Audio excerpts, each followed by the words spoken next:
Hello, everyone, and welcome back to Women Who Lead. I'm your host, Teresa Palacios Smith, and I'm really looking forward to hearing from today's guest.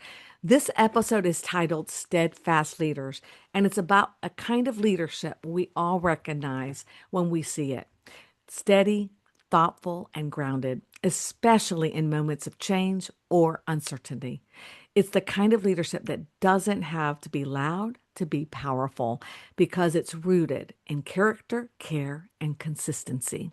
So grab your cafecito, everyone, your favorite coffee mug, and drink and settle in because I think you're going to enjoy getting to know our guests and hearing their perspectives on leadership. So let's meet them.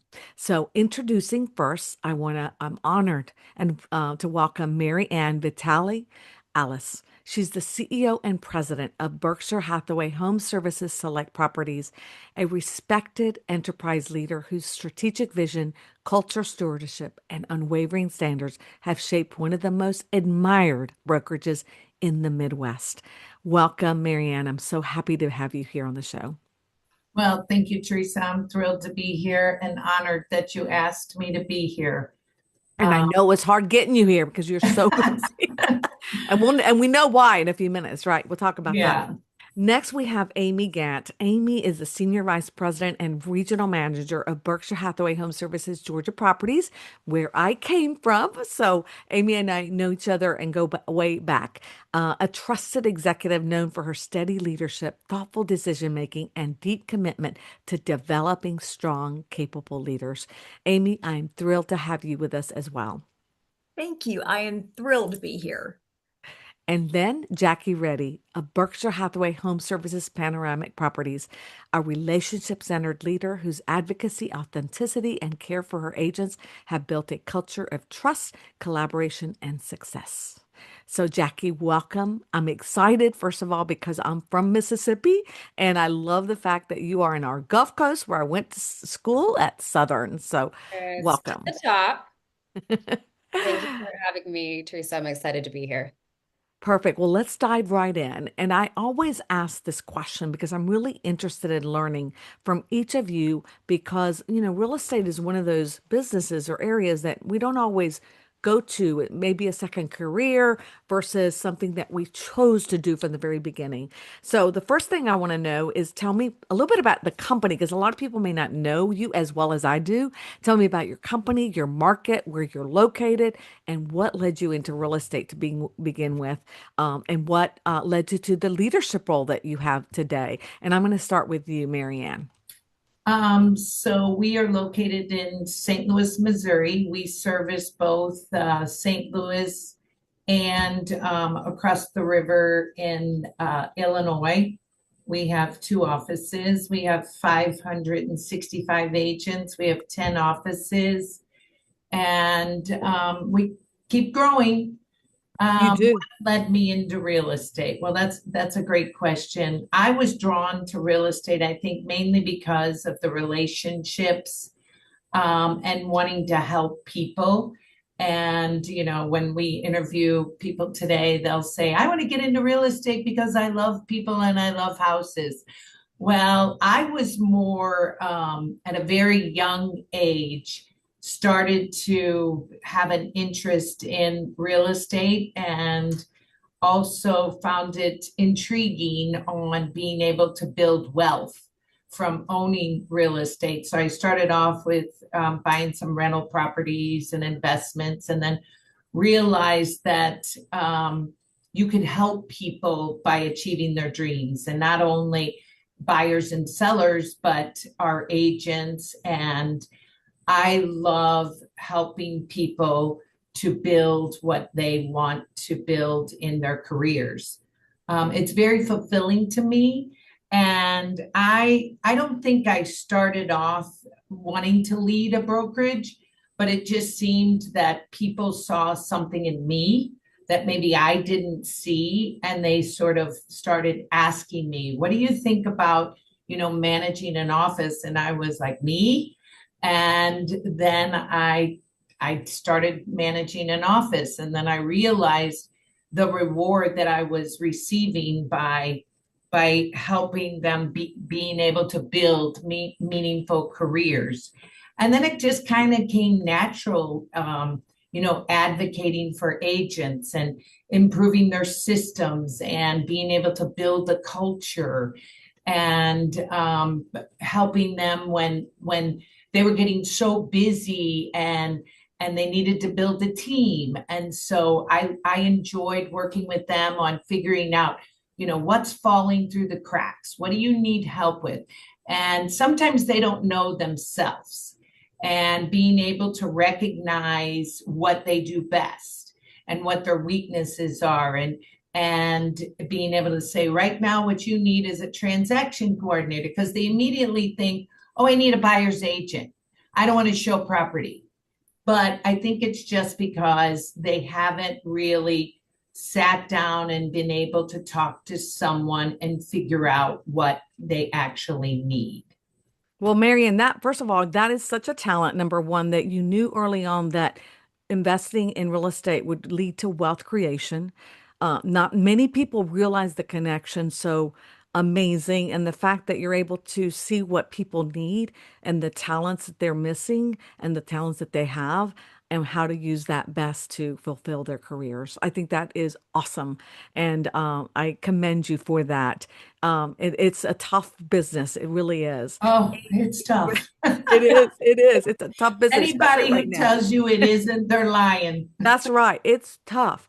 Amy, how about you? Because I know that you also came into this career and then really flourished as well. Well, and Teresa, I'd love to say it had been a lifelong goal of mine, but truthfully, I began my career in media and got married, moved to Atlanta, and was really just trying to figure out what to do next. And so I got my real estate license and had never dreamed that it would take me into leadership. But I have a passion for problem solving, a passion for growing people. And so when the opportunity came along, I said yes. So I'm based in Atlanta. My primary region is actually in the southern crescent of Atlanta. So if you've flown it, if you've flown, you've likely flown through the airport. My market is about 20 minutes south of the airport. So on a daily basis, I'm responsible for about 117 agents. But we also have 5 offices, 3 brokers, and about 400 agents that we train, coach, grow, and work with every single day. But the company is even larger than The that. So the company itself, footprint's all yes, I yes. am Yeah. one part of our Of- leadership team. We have yes. about 1,300 agents, and we cover the entire metro Atlanta area. Yeah. And by the way, the Southern Crescent, which Amy's involved with, is probably one of the largest growth areas in Georgia with all of the expansions that they've had. A lot of film industry has come into that Yes, marketplace. So it's again, changed our market. amazing. It has amazing. Jackie, how about you? Tell us a little bit about your background and how you got into real estate. Yeah, well, I got started about 16 years ago, come next month, and I was working as an economic developer for a small downtown in a town you may have heard of, actually, if you watch HGTV, Laurel, Mississippi. So it's the site now of Hometown. But at the time, I was working as the Main Street director of that program. And I was young. I did not know anyone. I had zero connections in the area. And I realized that by nature of my job, I was essentially acting as if I was a commercial real estate agent. I was showing vacant properties to investors from outside. And I said, I've got to get myself some credibility. No one knows me here. I don't know what I'm doing. So I went through the coursework, and my professor, through the classes I was taking, recruited me right away to come and work for her mom and pop brokerage. And it really was a side gig. It was something I did when I was able to, if I had someone who needed help, and really spent a lot of time not knowing what I was doing. Didn't really have the training. We didn't have sales meetings. We certainly didn't have a resource center, nothing to that effect. And so learned a lot of hard, I would say expensive lessons early on that now have purpose as the leader in the room. But at the time I had no idea, this is a really unusual way to make a living. We show homes that we've never been in before and do business with strangers, essentially. but it's never boring. So I eventually, after 7 years licensed, I went on to go on full time. And once I made that decision, there was a series of events that went from me becoming a managing broker to me purchasing the company from that owner from Ann Pruitt Realty. And so Panoramic Properties was born in 2021. And it's been an amazing journey, a short, fast journey so far as the broker. Well, that's amazing. The fact that you started off with such a great show, which we all watch, is amazing. And Laurel, of course, has grown because of the show, and so has Gulfport, where you are located. So Yes, that's right. huge industries there as well. So one of the things that I always love to hear is it always looks easy. Like people look at you and go, she's got it easy. She's got it made. She's got her job. This is it. She's the owner of the company. But the truth is, we all face moments that tested, right? Tested us. So I want to know from each of you what, is what we often rise right from those moments too. So can you share an experience that you had, whether it's in this business, right, that changed you and the strength you discovered because of it? And I'm going to go back to Jackie and then Amy and then MaryAnn. So, one of the biggest challenges that I faced in this business was actually through the purchase of the business because of the timing. So, we were in the middle of COVID. It was 2021, and I was a new mom. My oldest son has just turned 5 on Monday.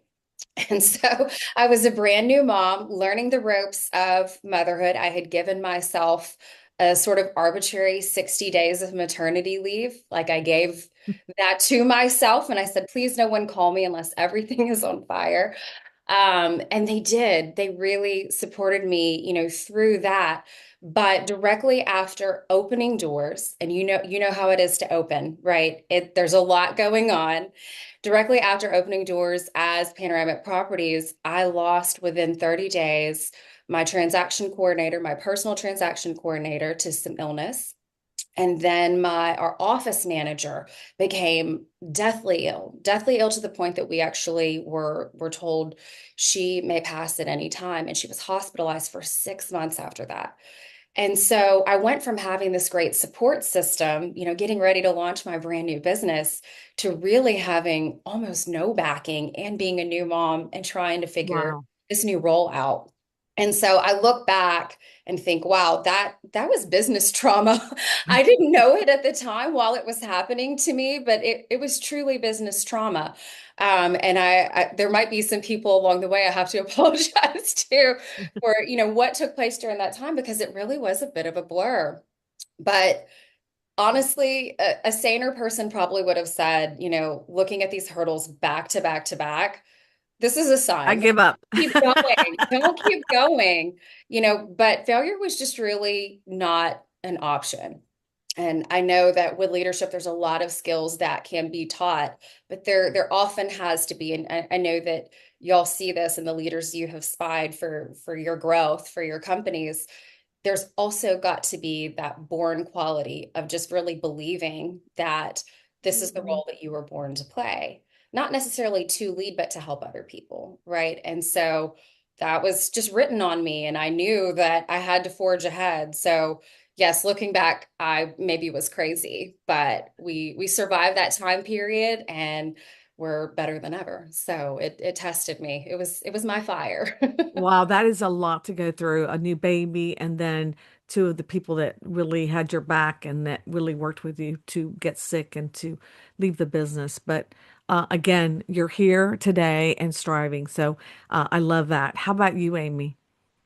Well, first I want to say, Jackie, I think maybe we share a trauma bond with the way we stumbled into this. For me, very similar. I had been in the business as a salesperson about 8 or 9 years, and truthfully, I loved it. My passion was really helping other people, training, teaching, mentoring, any opportunity I could get. And I had two young children at the time. And my sweet husband was with a startup company. And so he was working, no exaggeration, 50 to 60 hours a week, plus that commute in metro Atlanta traffic. Um, we barely saw each other. We were trying to run a household and do the best we could. And it was really hard. And I'm going to tell you, I remember thinking, it has potential for a big payoff. And the night that he came home and said, it's done, the company's closed. There's no more. There is no more insurance. There is no more paycheck. Not only is there no more paycheck, the check I was going to get, we pulled together to provide insurance for those under us for another month. And I remember sitting there with that lump in my throat thinking, okay, it's time to figure some things out. Now, backstory is that this entire time I had been looking for a higher purpose. I knew that I wanted to help, but we all want to help people. So, what does that look like? And I had had some nudges from some people along the way and some kind of opportunities that I thought, no, it's not the time. And so, as soon as he came in the next morning, I marched into my broker's office and I said, I'm in. Any opportunity, whatever you need, I'm in. I'm in 100%. It's sometimes the universe has to blow up your path to get your attention. I'm one of those people. And so I stepped into the role almost immediately as a sales manager and became a managing broker. Then was invited onto our leadership team. And I will tell you, it's the best decision of my entire life. And I've never loved anything more. Oh, wow. Amazing paths, right? That adversity that you had to take, and very similar stories to many of our leaders who have been on the show, where something totally blew out, blew up, a path they thought they were going to have totally fell, and they had to decide on something that they felt they needed to commit to 100%. MaryAnn, how about you?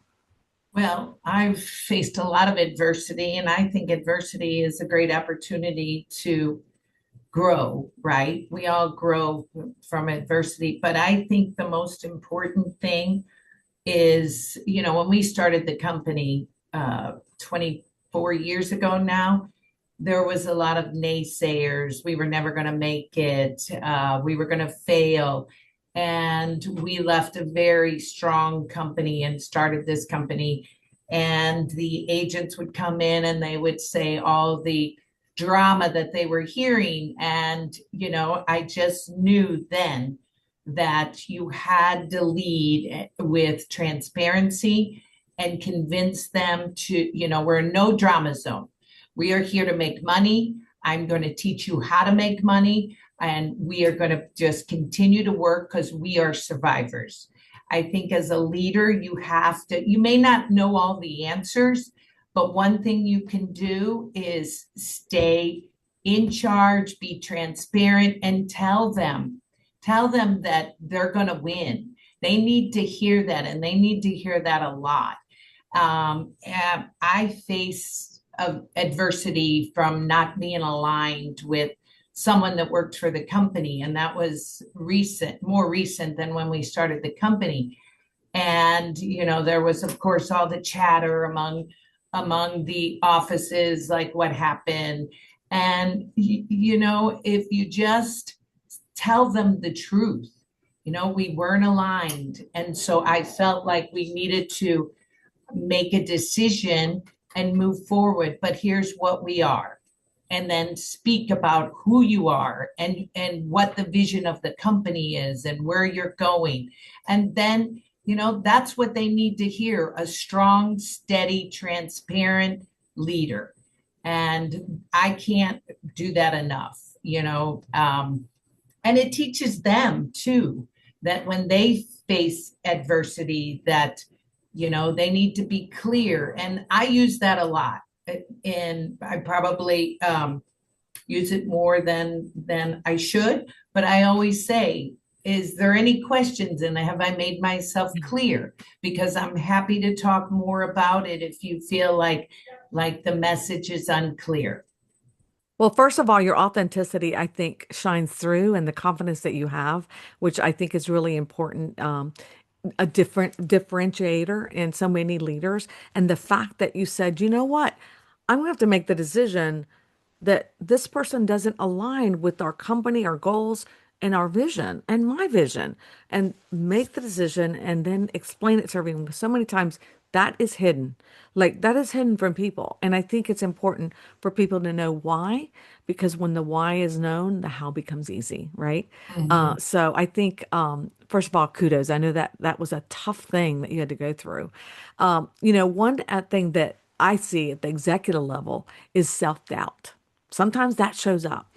So when you faced a season where you doubted yourself or the path that you had, what helped you push through and continue leading with that confidence, MaryAnn? Because I know it had to be tough making that decision and moving forward. Because you know what? I have to look those people in the eye.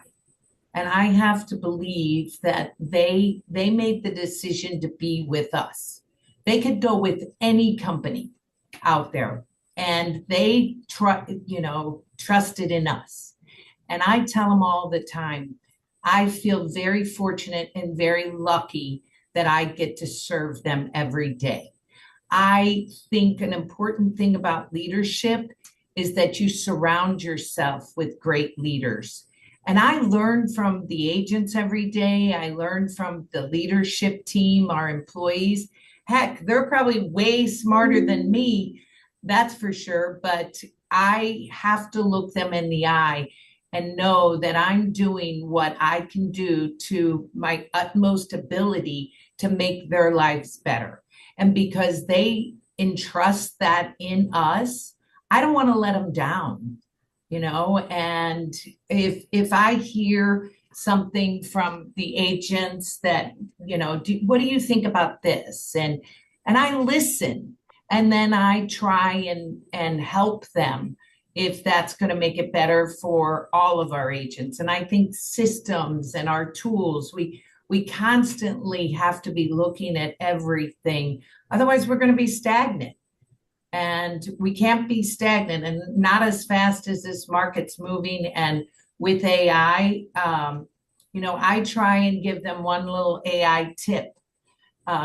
It's just to help them be more efficient. We all know that AI isn't going to replace us, but it will make us more efficient.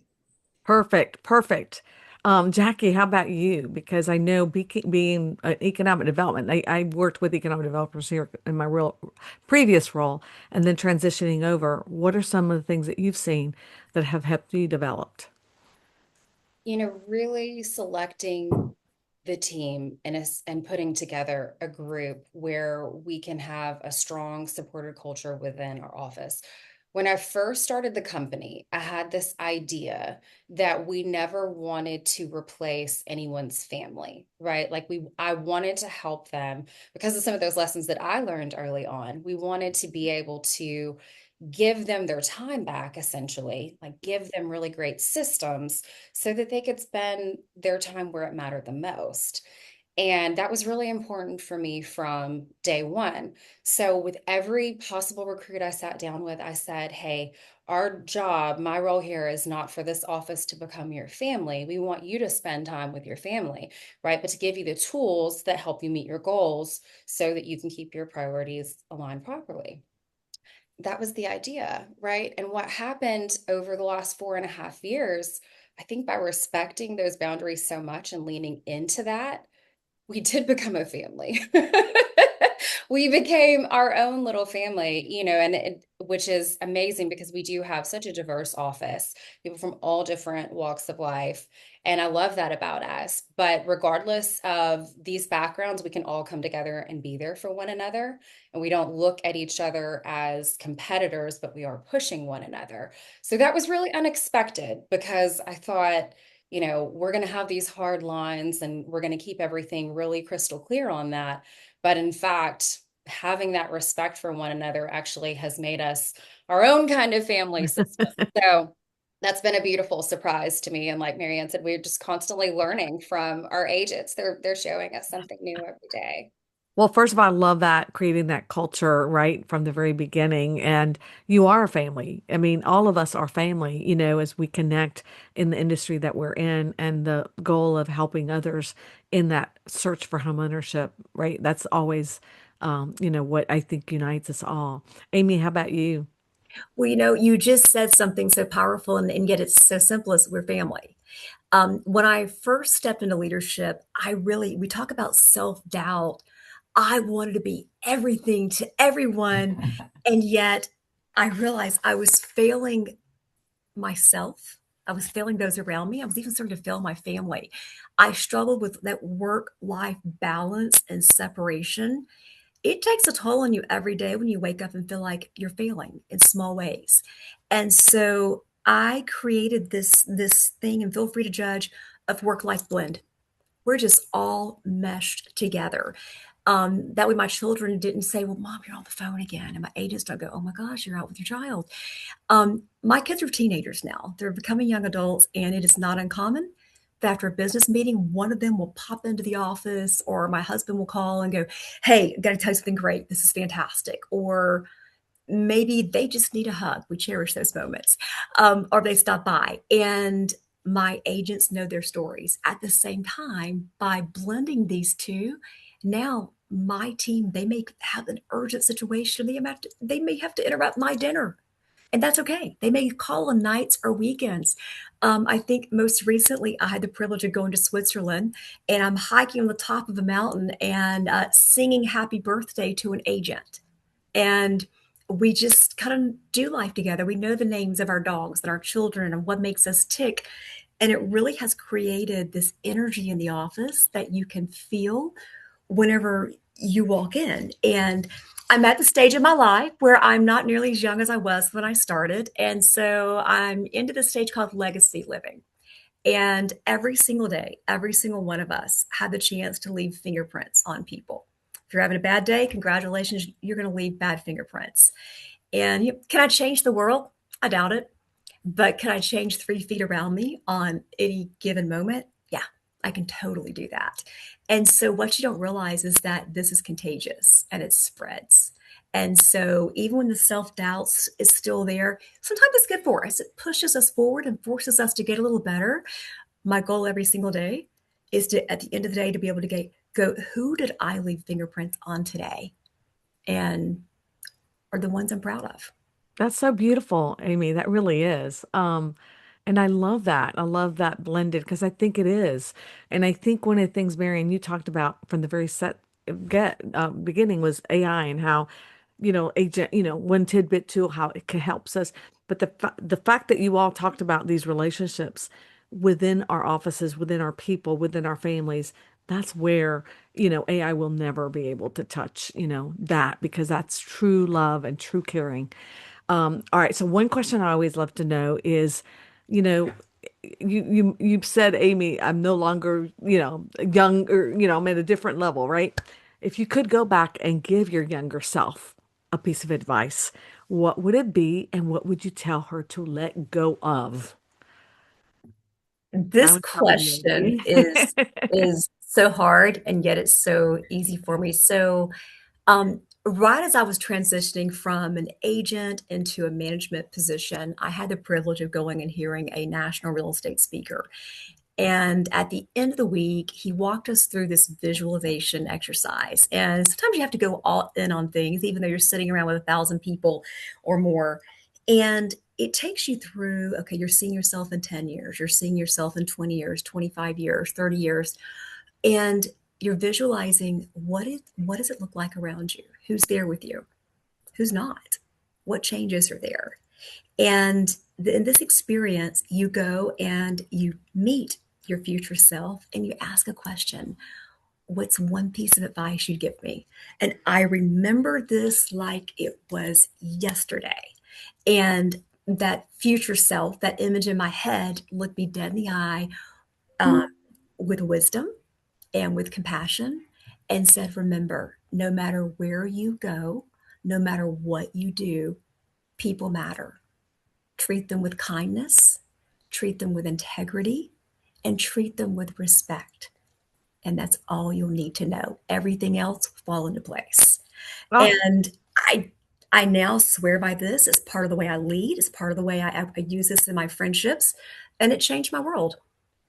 gosh, Amy, that's so deep. My God, to do that exercise and to have that still today and to be able to follow that path. And I think that is such a great wise thing to tell people. I love it. Jackie, how about you? I would not undo anything. Even the hardest lessons were so necessary, and I feel like they do get purpose now that I get to share that information with my agents, and they don't have to necessarily go through that same heartbreak to get there to learn the thing. But if I could go back and tell my earlier days self anything, it would probably be to protect your energy. Protect your energy, really keep your circle with an energy that you're seeking, right? Surrounding yourself with the right people, the right women, the right leaders, and preserving that almost at all costs, because as the business owner, as the business manager, everyone is counting on us, right? We do put extra pressure on ourselves, but we really have to make sure that we are able to pour from a cup with something in it, and that we haven't surrounded ourselves with people, even just one person with extremely negative energy that could drain that source. Something I learned, over the last 3 years is really be focused on that energy as you add people into the team, because you don't realize how the entire office is shifting with one person. And it really doesn't matter what their production is, because you can always go out and find more production, right? But you can't create energy from scratch if there's already been this negativity that's being shared. So, you really want to preserve that on not only a personal level, but within the culture of your office as well. And So well said. So priceless. well said. Dan Forsman used to say, energy sucking vampires, stay away from them. So I think, right, which I think is so true. You really have to keep that culture and positivity because it's a tough business that we're in, and there are ups and downs in this business. MaryAnn, how about you? I would say that I would tell my younger self to trust your instincts, because I think that having decisiveness and boundaries as a leader is so important.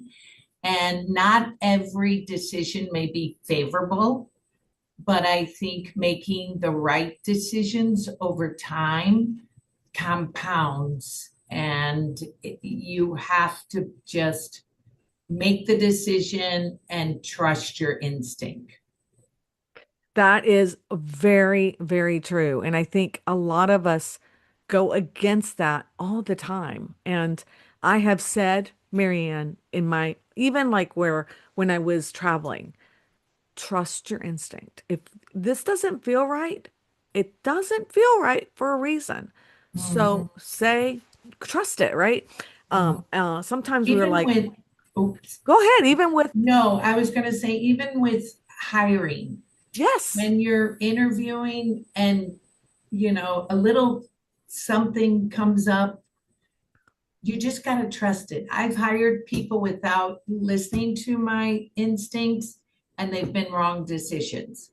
So, I've learned to just trust your instinct and don't second guess it.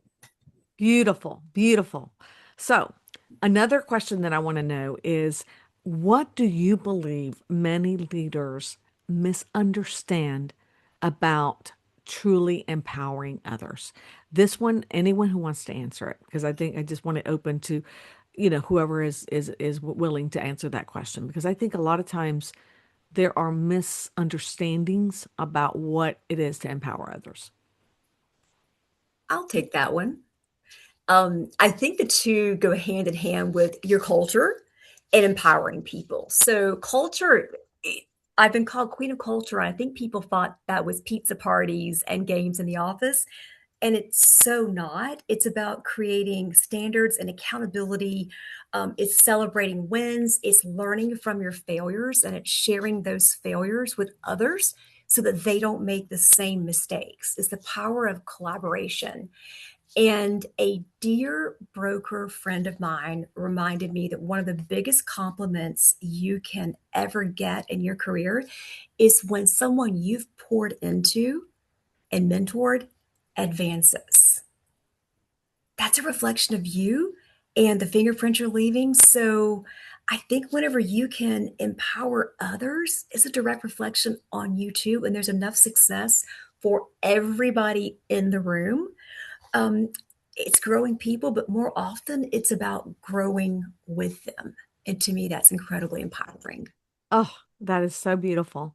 And I know it's so true because when you see somebody else's success and you had something to do with it, there's no more satisfying feeling. It really is something that you can really say, hey, I did, like you were saying, left my fingerprints on that person.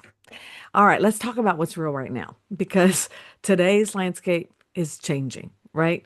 From the agent experience to individual leadership to the brokerage as a whole. We're testing each other every day. We're trying to figure out things. They're changing, right? Our business is changing, changed a year ago with our settlement. And today it's also changing with everything that's happening. So, what decisions are you making as a leader to help that concern? And what's your biggest challenge? And how are you addressing it? MaryAnn, I'll I- start with you. Oh, did you say me or Amy? No, you. Oh, Yeah. okay. Well, my biggest challenge may be different than others. However, I find that we have a lot of aging agents. And I believe that they think that they have a succession plan, but they don't. And they really don't want to talk about it, but they say they want to talk about it. And they think that they also have to find the ideal person or persons to be the succession plan, which I do agree that they need to have a good fit. Although I think that the conversation has to start with their database. And I've been focusing a lot on agents' database and preparing the largest asset that they have, and that's their database. And we are laser focused on their notes in their database because if they're serious about selling their business or having a succession plan, then they have to have their asset ready. And so we are really spending a lot of time on the succession planning and I think it's just very important. And I couldn't agree with you more. And it's a big thing in our business because the average age of the agent today is like in their 60s, right? And Mhm. so recruiting young talent, recruiting individuals that are really interested in pursuing this business and having a mentor that's been there and is able to pass on that, those relationships that they've already developed, again, with that matching opportunity of personality and also service that that agent that has developed those clients will have has to be top of mind, MaryAnn, for so many. Well, and to that, I've watched too many agents just one day turn the light out and they never come back. And then that business goes to several different agents that they've worked, 30, 40, 20 years developing, and they did nothing with it. Wow, Um, really critical. Amy, how about you? I agree with everything that MaryAnn said. As our agents are getting older, we always make the joke of, oh, realtors never retire. Well, why not? We really need to help them in that area. One thing that I see, and I feel like I'm surrounded by it, is distraction as a whole. There's a difference between staying a step ahead and chasing the shiny penny, between business evolution or having to reinvent every single year.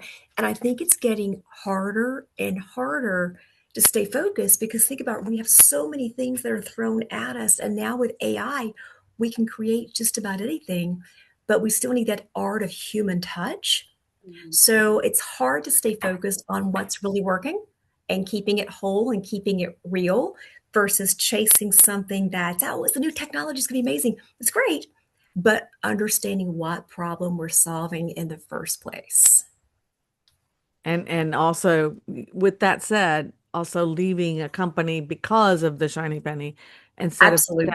staying, right? I think it's so incredibly important that, agents think about, what they're doing and not always pursuing that, oh gosh, this gold over here. Jackie, how about you?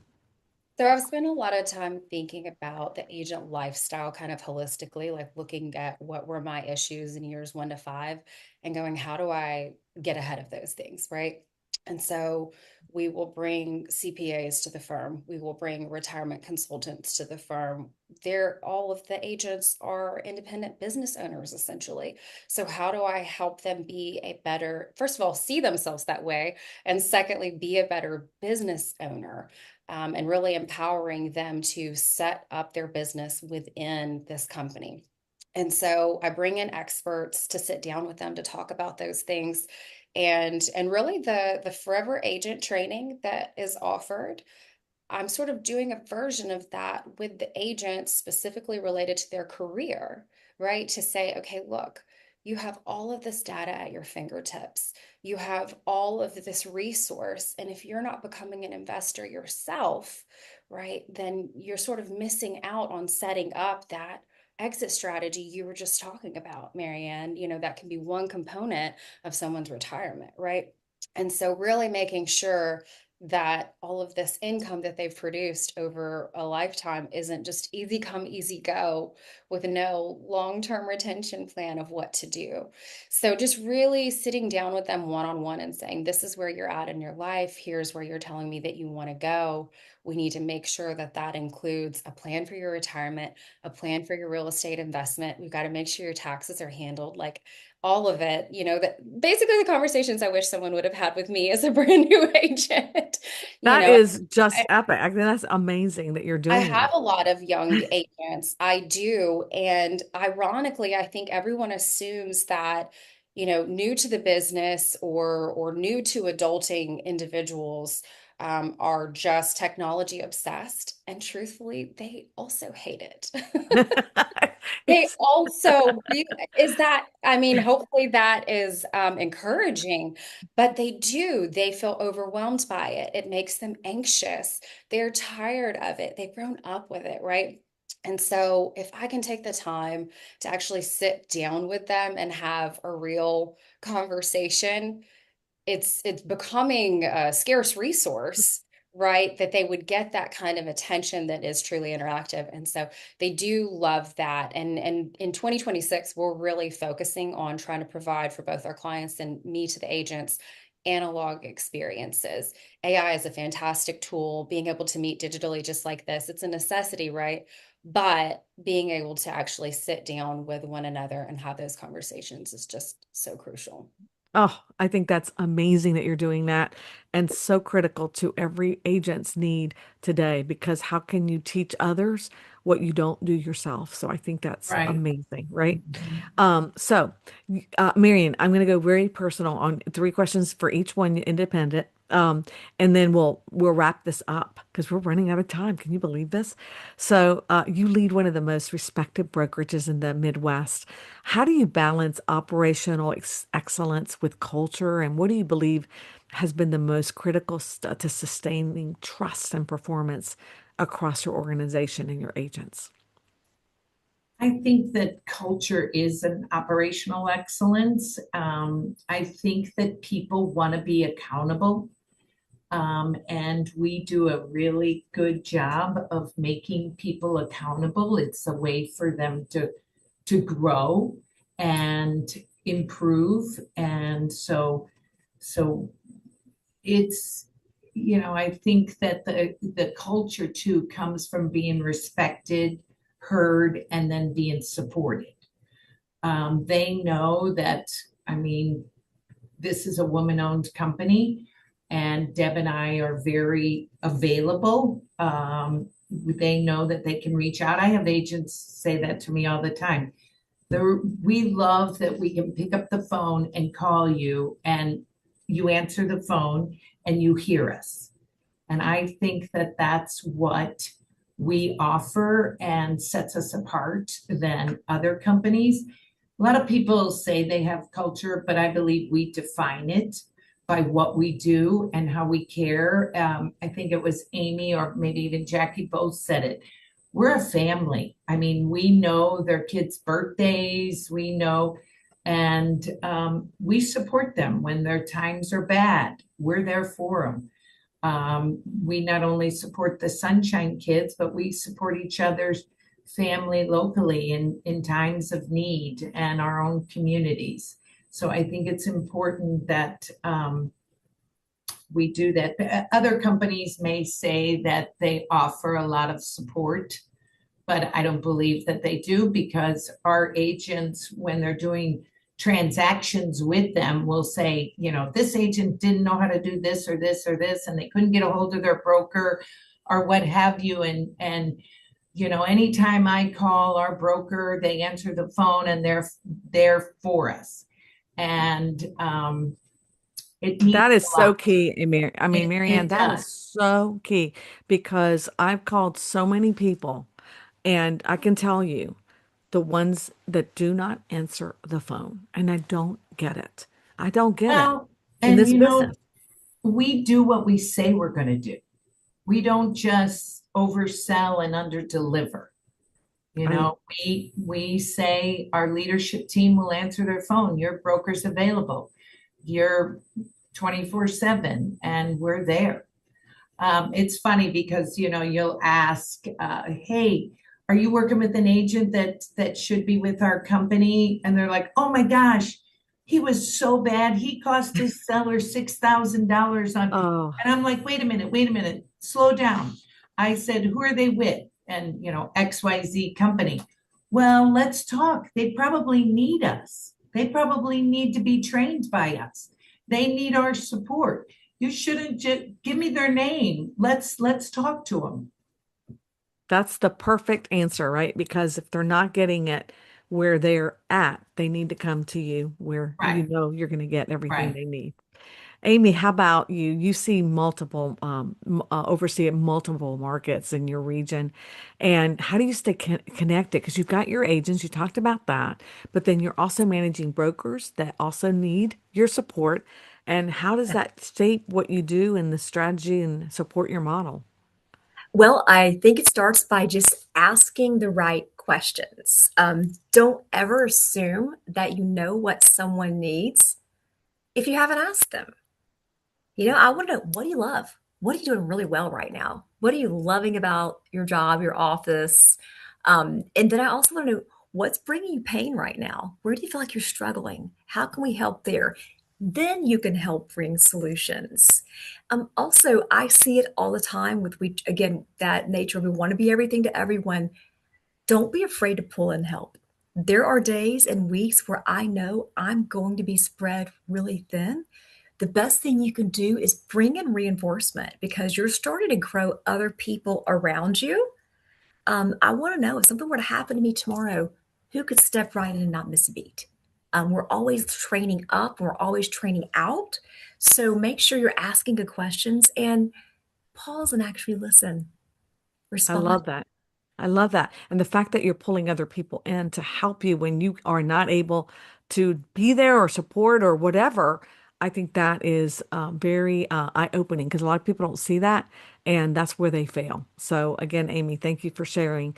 And then Jackie, I think one of the things that has made you very special is that you have such great relationships with your agents and you advocate for them. So how have those strengths influenced your leadership style and how do you show up in the way you can build and grow your brokerage even stronger?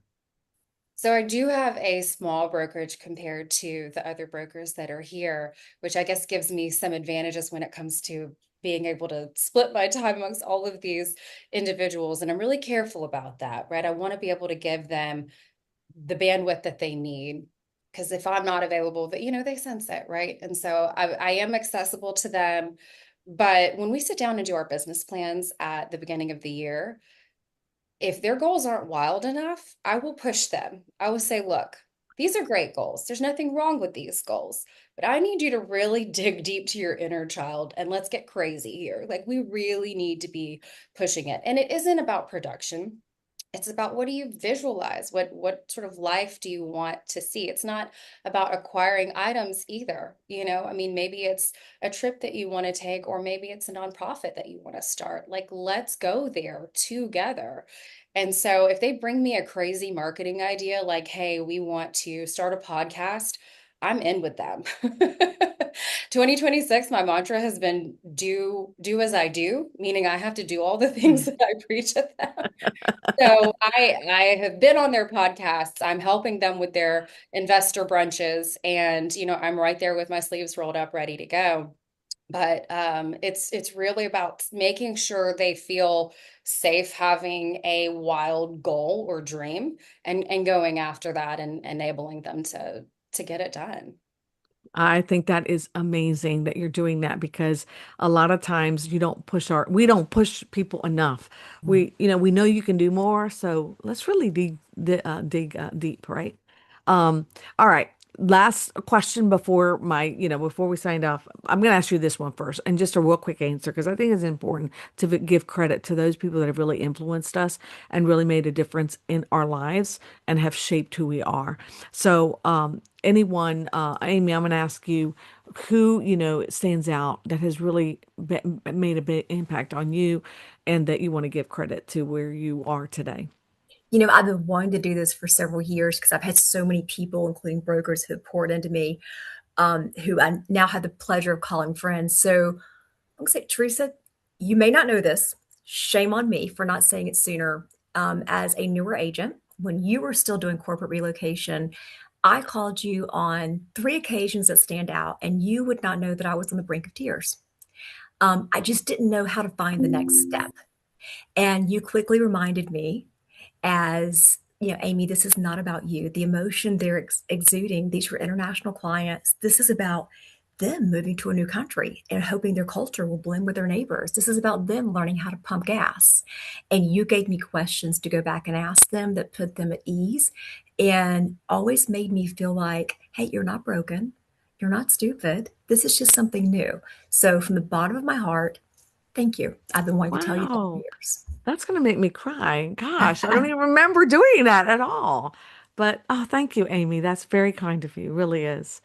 Um, Gosh, I don't even know where to say, because I wasn't expecting that at all. Jackie, how about you? That was very moving.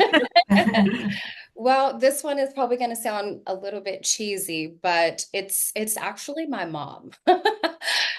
So she immigrated to the United States after Mm. finishing college at the University of Manila, and came to Starkville, Mississippi, which only Teresa will know where that is.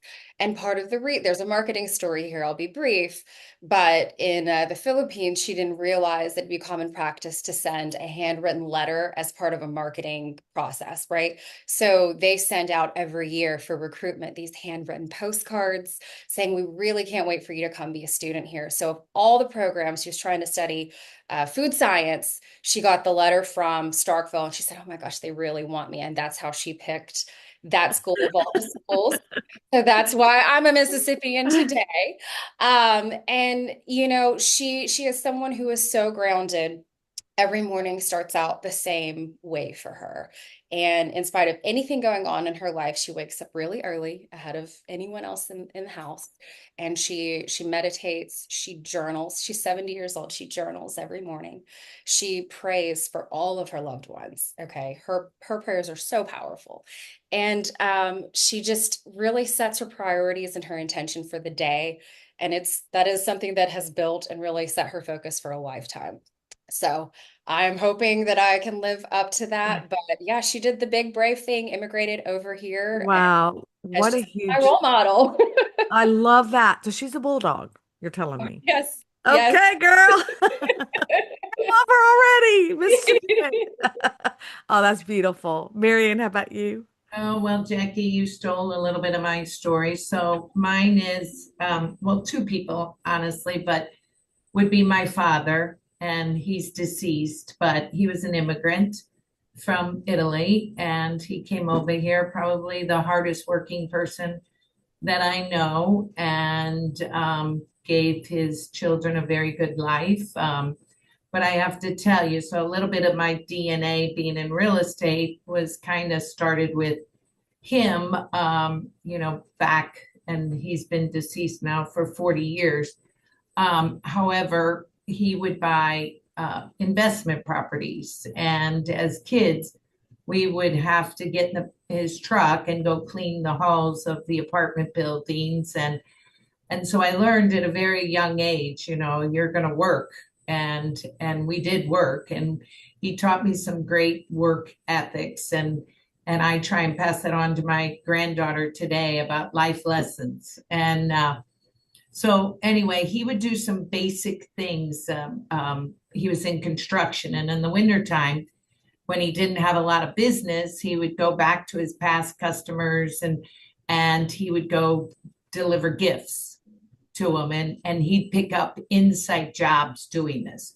So at a very young age, he would take me with him. He was teaching me, how to work your sphere of influence, right? And just some really good basic lessons. And I think he was pretty amazing. And I think about him all the time today when I work and think, what would my dad do? And, he's a survivor and I'm a survivor, and it takes a lot of grit. And we have to have a lot of grit in this business. But then the other one would be my business partner, Deb. And she's my confidant. She always sees in me more than I see in myself, even to today. Every time I get in front of the company and do a speech, she'll tell me, that was your best ever. And I'm like, Deb, you said that to me last time. But anyway, it's just really been important to me to have her by my side as well. Wow. First of all, a tribute to your father. I think that is, Italians, that immigrant background, right, is so beautiful because hard work is what was proven for them to really make it in this country and pass it on to us. I'm the daughter of immigrants as well. So, all right, as we wrap up really quickly, we only have a minute. What is a quote, a book, or podcast that you believe that somebody else needs to either read or that really has influenced your leadership? Jackie, I'll start with you. I really love the book Atomic Habits, and it is just simply about those little incremental, attainable changes that you can actually do to get through your productivity and build something without getting crazy. It just breaks everything down in such a beautiful way. I think James Clear is the author on that one, but yeah, check it out if A you haven't. great book. MaryAnn? I would say a principle, and I think I have a lot of books, but I think you got to lead with integrity, even when it's hard. I love that. I love that. Amy? Give you a principle. Words matter. So the language we use shapes how people see themselves. Oh, first of Mhm. all, thank you all. This has been my heart is so full, and my notebook is even fuller with all the notes that I've received from each of you. Thank you again for your honesty, all of you, your vulnerability, and your leadership. You truly embody what it does mean to be steadfast leaders, and I'm honored to share this space with all of you. Thank you again for Thank you. watching and for being here. And thank you all for joining us today. I really do appreciate this, and I want to leave you with a reminder. Steadfast leadership isn't about perfection. It's about presence, purpose, and people. If today's conversation inspired you, please share it with someone who needs it. You can watch the replay and past episodes at womenwholeadseries.com and also on our YouTube channel. And remember our podcast. This becomes a podcast in a week. Womenwholeadpodcast.com. So mark your calendars. Our next diversity program is Diversity Matters, and it airs on the 28th of the month. And then Women Who Lead will return on March 11th with a new panel that will also be inspiring. Thank you for joining us today. Until next time, everyone, keep leading, keep lifting, and never forget the power of your story. I'm Teresa Palacios Smith, and this